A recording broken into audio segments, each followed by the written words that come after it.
So the biggest thing about life settlements is everybody's always asking me, how do I get more life settlements?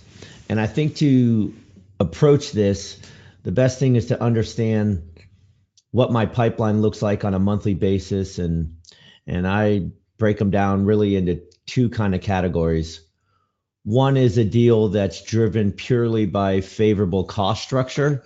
So you're looking at your best class, preferred, super preferred, whatever, issued with whoever the best carrier, the cheapest carrier was at the time. And those are driven just pure economics. It doesn't matter if the client's healthy or not, it's still a favorable case. These tend to be the smaller side of the offers coming from us, maybe 3% of face to 15% of face. The other deal in the pipeline, I would say, is driven by, and it probably makes up 75% of my pipeline, is driven by health impairments.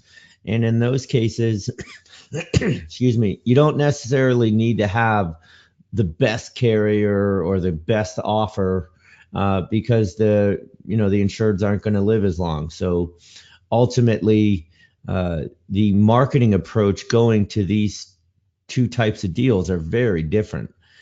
If you're working a book of business, whether that's for an insurance book, an accountant, lawyer, money manager, it doesn't matter. The starting point for that book of business, and we have a lot of resources at Magna to help you do this, is to identify all of the files that have favorable cost structure, because it's just an easy place to start.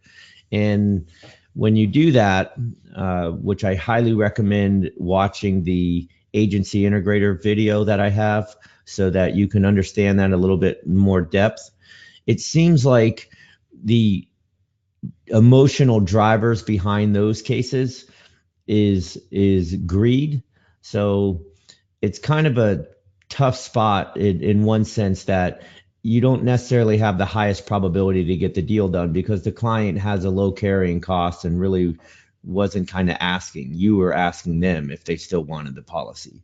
So, and it's not necessarily the most aggressive offer in the world on it because, it's not driven by a health issue. It's driven just by cost. So those deals, it's a good start point, but they have their challenges.